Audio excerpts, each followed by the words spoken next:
Ayan, so magandang araw mga kababayan, and this is Tibayan PH. And ngayong araw mga kababayan, may gusto po akong pag-usapan kasi marami na namang mga bida-bida ngayon Akala mo laging pumapasok, laging present, laging active, no? Pero ito mga kababayan, itong gusto kong pag-usapan, bali nung August 13, 2024, itong balitang ito, no? So kung nakikita nyo po, ang sabi, Paulo Duterte wants routine drug test for president-elected officials. So basahin natin mga kababayan Rep. Paulo Duterte filed a bill that will require all elected and appointed officials, including the president, to undergo mandatory random drug testing every 6 months.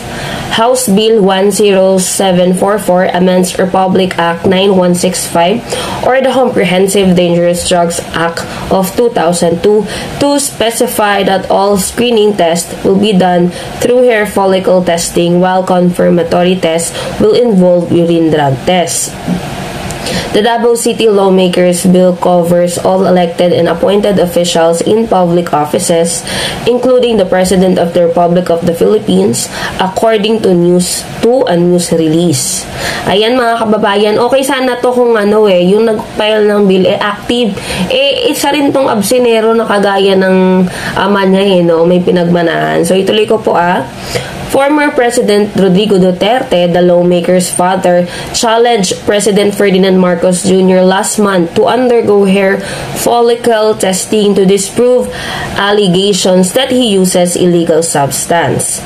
This came after the pro-Duterte hakbang ng Maisog Group released and now debunked video showing the president allegedly sniffing white substance. Ito po yung tinutukoy nila na allegedly na video, pero mga kababayan, video po yan Kasi ito nga inedit po ng friend ko. Halata naman, 'di ba, na pero yung nasa gitna, yun yung mukhang legit talaga, 'di ba? So mga kababayan, balikan natin itong kasi nga kung matatandaan nyo, last month po itong magaling na dating presidente, napakagaling perfect. Nitong dating presidenteng si Duterte, hinahamon nga si PBBM na magpa-drug test. Which is, mga kababayan, bago pa mangyari yan, nung kampanya po ng 2021, nagpa-drug test na si PBBM na lumabas na negative. Pinagbigyan niya yung request ng mga magagaling na kritiko niya.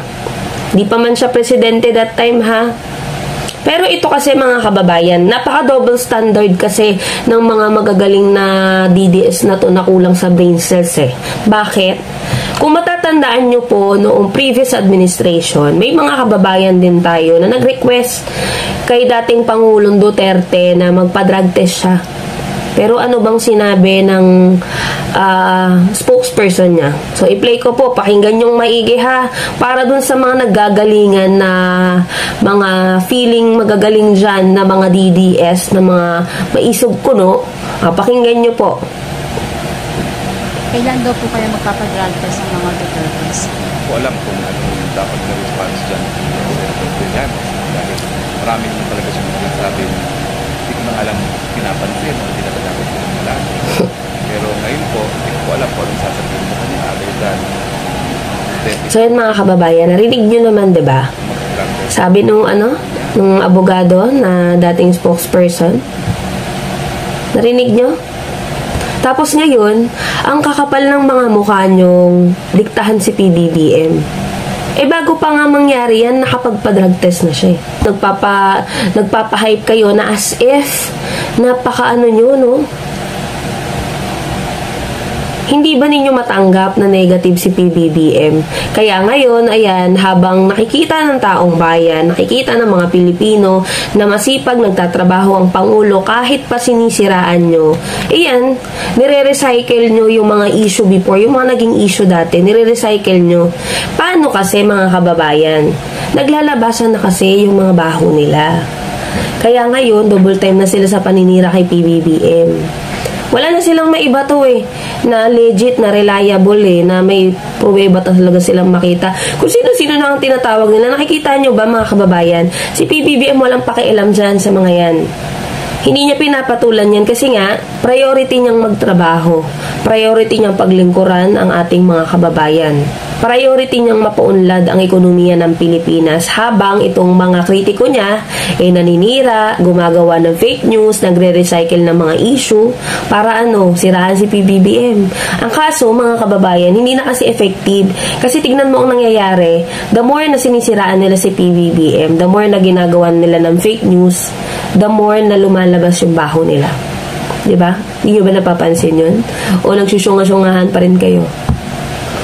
So, yan, tuloy natin Duterte wrote in the bill's explanatory note that exemptions or favors in the mandatory nature of random drug testing should not be based on class privilege, such as the elected and appointed officials, since it becomes imperative upon their own mandate that they shall lead the life of modesty and integrity. Government officials who test positive may be suspended or terminated from office according to the bill. Yun nga mga kababayan, dapat sa inyo nagsisimula. Hanggang ngayon, hindi nyo pa rin tanggap na nung nagpa-test si PBBM, nag-negative. Tapos kayo, ito hanggang ngayon, ngumangawa pa rin, nagre-recycle ng mga issue para ma-divert yung attention ng ating mga kababayan kay PBBM. Dahil nga, kasalukuyan ngayon mga kababayan, may iniimbestigahan Napanood nyo po ba yung hearing? Para ma-divert yung issue. 'Di ba? Nagdo-double time na kayo sa paninira. Tapos itong magaling na kapatid na BP natin, ayan, basahin nyo po. So, nakalagay dyan, BP Duterte in favor of random drug test. Government officials must be in their right minds. Bakit ngayon nyo lang naisip yan? Bakit nung tatay mo yung naging presidente, kahit na, alam mo yun, mukhang hindi na normal yung pag-iisip? Kasi may normal ba na tao na presidente ka, nasa posisyon ka, magmumura-mura kasi kung sino-sinong mumurahin mo? Normal ba yun? Hindi ba kayo nagtataka na baka may kulang na yan sa, kumbaga may tulo na yung utak niyan? Hindi ba kayo nagtataka?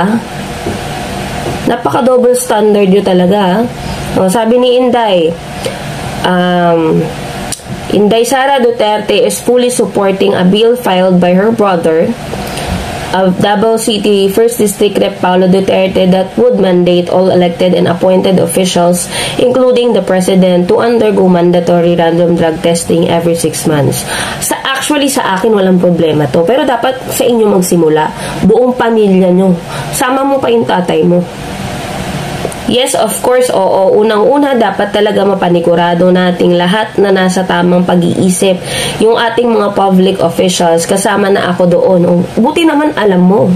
Kasama ka talaga dapat. Kasi sino ba namang Vice President ang aalis ng ibang bansa habang bumabagyo, habang may baha, may calamity, para manood ng concert? Yan yung mga taong wala sa tamang pag-iisip. The official added that she's up to former presidential spokesperson Harry Roque's dare to take a hair follicle drug test, as he called on the Duterte siblings to lead by example. Naggagawa na naman kayo ng palabas, para magmukhang kayo yung mabuting ehemplo, mabuting example. Yung pagmumura panghalang ng tatay mo, yung pagmumura pangalang ng kapatid mong mayor sa ating presidente, bad example na kagad yan Tapos ngayon, magpapabangus kayo, malapit na kasi election din magpapabango kayo para magmukhang kayo yung mga mabubuting tao. Ay, nako. Hindi nyo na mauuto yung mga Pilipino, Kasi, tingnan nyo, katulad nyan, may ongoing hearing. Mamaya po pag-uusapan natin yan or bukas mga kababayan. Yung nangyaring hearing nga po na sangkot po, allegedly, itong asawa po ng ating Vice President, So, ayan, tuloy natin, Yes, opo. Nababasa ko na yung mga panawagan ng mga tao at aayusin na lang natin kung kailan yun. Kasi dapat siguro doon na mayroong unang-unang third party na kasali doon sa testing.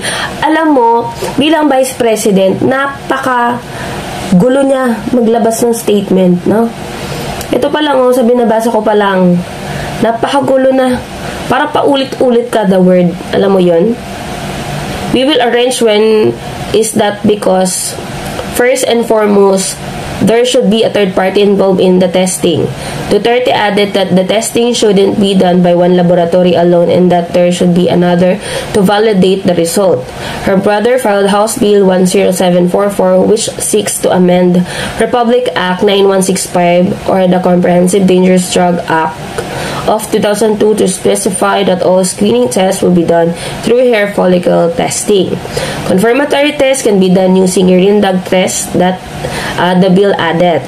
The proposed measure would cover all elected and appointed officials including the President. So yun po yung pinaka-statement doon sa...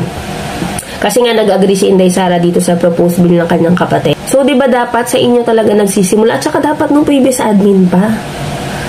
Diba? Kung kayo nga mismo double standard, sinabi doon ni Harry Roque doon sa video, papakita ko po sa inyo yung video, yan na hindi pwedeng utusan, hindi pwedeng diktahan si Rodrigo Duterte dahil siya ay presidente. Pero pagdating kay PBBM, kung ano-ano na pinagsasabi. Diba double standard Imposible naman makalimutan nyo yung mga statement nyo. May mga kuhang video, diba? Mamaya, i-deny na naman nila Well, at least, dahil sa social media, nare-record po lahat ng mga binibitawang salita nitong mga sakit sa ulo ng mga public officials na to. Yung mga walang pakialam sa Pilipinas. Yung mga makasarili, yung gusto lang talaga mabalik sa kanila ang kapangyarihan. So yan mga kababayan na pag-uusapan natin yung naging hearing po na naglilink nga po dito sa allegedly dito sa asawa ni Inday Sara. So yan mga kababayan, yun lamang po and maraming salamat po sa inyo lahat.